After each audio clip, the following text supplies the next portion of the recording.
Business സംബന്ധമായിട്ട് ശരിക്കും പറഞ്ഞാൽ പിന്നെ കേരളം വിട്ടിട്ട് ഇന്ത്യയിൽ പല നഗരങ്ങളിലും പോയി കാണാൻ സാധ്യതയുണ്ടല്ലേ? ഉണ്ട്. എവിടെയൊക്കെ പോയിട്ടുണ്ട്? ഡൽഹി, ബാംഗ്ലൂർ, ഗുജറാത്ത്. ഗുജറാത്തിലാണ് കൂടുതൽ സാധനങ്ങൾ കൊണ്ട് പർച്ചേസിന് പോകുന്നത്. ഗുജറാത്തിലാണ്. അവിടെ നിന്ന് എന്ത് സാധനം എടുക്കുന്നത്? ഡ്രസ് മെറ്റീരിയൽസ് ഞാൻ പറഞ്ഞില്ലായിരുന്നോ? ഡ്രസ് മെറ്റീരിയൽസ് കൂടുതൽ അവിടെ ആ, ഗുജറാത്തിൽ നിന്നാണ് വരുന്നത് കൂടുതൽ.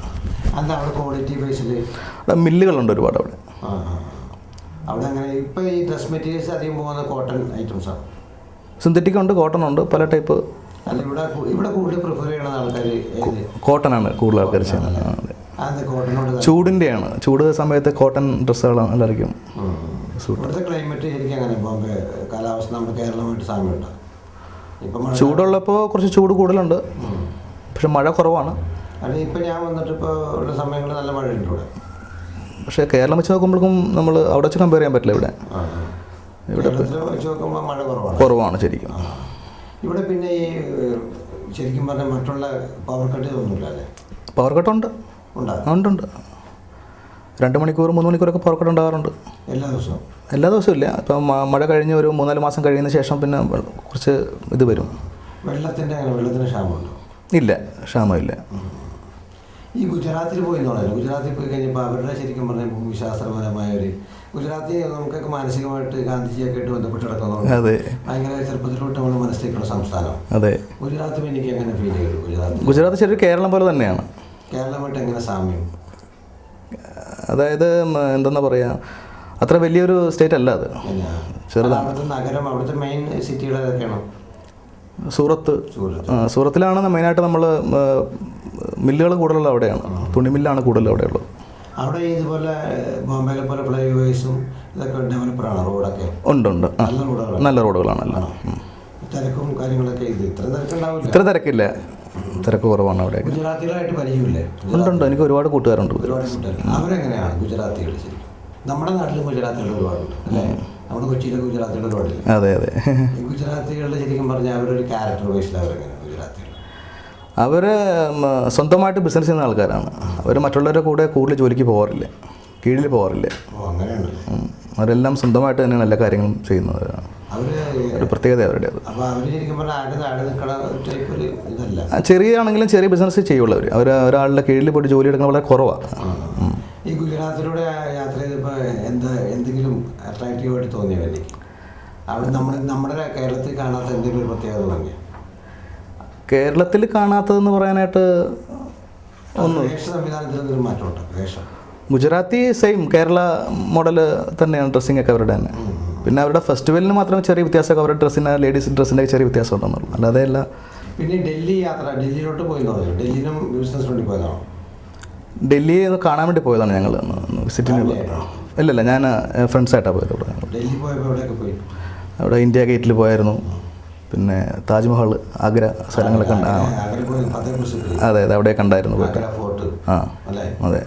ഡൽഹി കണ്ടപ്പോൾ തോന്നി മനസ്സിൽ നമ്മൾ നേരത്തെ വരേണ്ട സ്ഥലമാണെന്ന് തോന്നി അല്ലേ? എന്തോ നേരത്തെ വരേണ്ട സ്ഥലമാണെന്ന് തോന്നിയെന്ന് നോക്കിയാൽ ഡൽഹി നമ്മൾ ലേറ്റായി പോയത്. ഇതിന് മുമ്പ് ഒന്ന് കാണേണ്ടതാണ്. അത്ര മനോഹരമായിട്ട് തോന്നിയെന്ന് നോക്കിയാൽ ഇല്ല, അങ്ങനെയൊന്നും എനിക്ക് തോന്നിയില്ല. ബോംബെ വെച്ച് നോക്കുമ്പോഴേക്കും മനോഹരമല്ല ബോംബെ. ബോംബെ വെച്ച് നോക്കുമ്പോഴേക്കും ഡൽഹി എനിക്ക് അത്ര വലിയ തോന്നിയിട്ടില്ല. ബോംബെയിലും മനോഹരമല്ല ഡൽഹി ആണ് തോന്നിയത്. കുറേം കൂടി എന്തെന്നാ പറയുക, അവിടുത്തെ അവിടെയും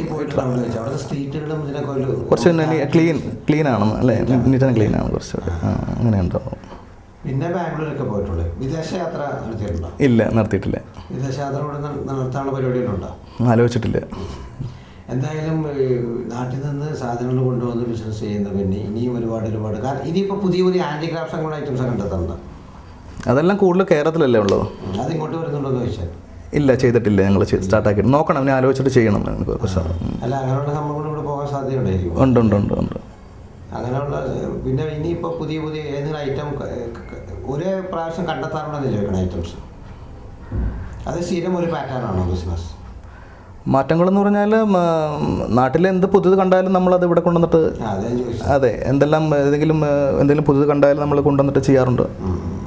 ഒരുപാട് ഈ വ്യവസായ രംഗത്ത് ഇപ്പോൾ ഒരുപാട് അനുഭവങ്ങളുള്ള വ്യക്തിയാണ് പിന്നെ. കാരണം അറ്റ് എ ടൈമിൽ 1-2 ബിസിനസ് ചെയ്യാം. അപ്പോൾ നമ്മളിപ്പോൾ ഈ പ്രേക്ഷകരിൽ പലരും ഇത് കേൾക്കുന്നുണ്ടാവും. ന്യൂ ജനറേഷന് പുതിയ ആഗ്രഹങ്ങളുണ്ടാവും വ്യവസായ രംഗത്ത് ബോംബെയിൽ വരുവാനും പറ്റും. അങ്ങനെ വരുന്ന പുതിയ തലമുറയ്ക്ക് വേണ്ടിയിട്ട് വളരെ അനുഭവസമ്പന്നനായ ബിസിനസ് വ്യക്തി എന്ന നിലയിൽ താങ്കൾക്ക് കൊടുക്കാനുള്ള മെസ്സേജ് എന്താണ്? നമ്മൾ ശ്രദ്ധിക്കേണ്ടതായിരിക്കും ഒരു ബിസിനസ്സിൽ ഇറങ്ങുമ്പോൾ. മെയിനായിട്ടെന്ന് പറഞ്ഞാൽ ഹാർഡ് വർക്കാണ്.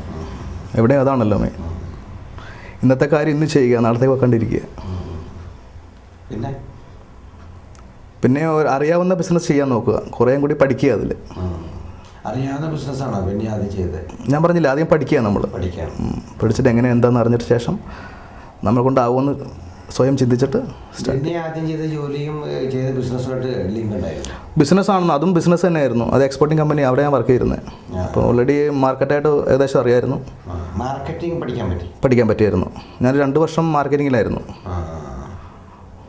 മാർക്കറ്റിങ്ങിലായതുകൊണ്ട് ഈ ബിസിനസ് ചെയ്തപ്പോൾ അതിന് ശരിക്കും പറഞ്ഞാൽ ഒരുപാട് പഠിക്കാൻ പറ്റി അതിൽ.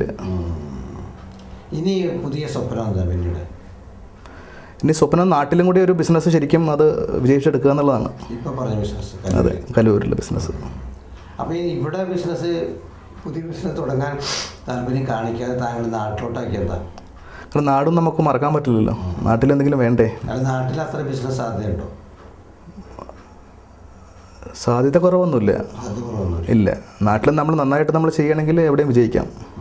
അതാണ് എൻ്റെ പോളിസി. ഞാൻ അങ്ങനെ ഇവിടെ ഇപ്പോൾ ഓൾറെഡി 2 ബിസിനസ് ചെയ്യുന്നുണ്ട്.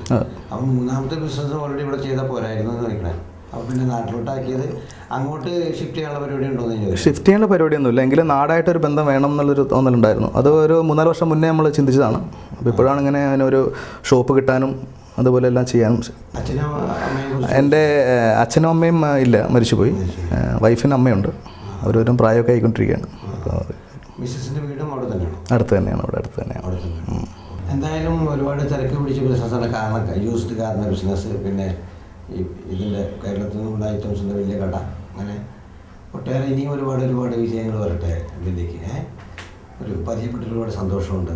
ദൈവാനുഗ്രഹം ഉണ്ടാകട്ടെ. എല്ലാ നന്മകളും ഞാൻ ഹൃദയത്തിൻ്റെ ഭാഷയിൽ പറയുന്നു. ഒരുപാട് സന്തോഷം സംസാരിച്ചതിലൊക്കെ. നമസ്കാരം. എറണാകുളം വൈറ്റില സ്വദേശി ശ്രീ ബെന്നി തോമസിൻ്റെ വിശേഷങ്ങളുടെ തീരുകയാണ്. അദ്ദേഹം ബോംബെ നഗരത്തിൽ ഒരേ സമയത്ത് വ്യത്യസ്തമായ വ്യാപാരം നടത്തുന്ന വ്യക്തിയാണെന്ന് നമുക്കിതിലൂടെ അറിയാൻ കഴിഞ്ഞു. അദ്ദേഹത്തിൻ്റെ വിശേഷങ്ങൾ നിങ്ങൾക്ക് എല്ലാവർക്കും ഇഷ്ടപ്പെട്ട് കാണുമെന്ന് ഞാൻ വിശ്വസിക്കുന്നു. അടുത്ത എപ്പിസോഡിൽ നമുക്ക് പുതിയ ഒരു മറുനാടൻ മലയാളിയായ വ്യവസായിയുമായിട്ട് പരിചയപ്പെടാം. അതിനു മുമ്പ് നിങ്ങൾക്ക് വേണ്ടിയുള്ള ചോദ്യമാണ്. ചോദ്യം ഇതാണ്: ലോകത്തിലെ ഏറ്റവും വലിയ 2ാമത്തെ വ്യവസായം ഏതാണ്? ചോദ്യം ഒന്നുകൂടി: ലോകത്തിലെ ഏറ്റവും വലിയ 2ാമത്തെ വ്യവസായം ഏതാണ്? നിങ്ങളുടെ ഉത്തരം ഇനി പറയുന്ന ടെലിഫോൺ നമ്പറിൽ വിളിച്ചറിയിക്കുക. ഞങ്ങളെ വിളിക്കേണ്ട ഫോൺ നമ്പർ 0484231778 അല്ലെങ്കിൽ 83. ഫോൺ നമ്പർ ഒരിക്കൽ കൂടി 0484231778 അല്ലെങ്കിൽ 83.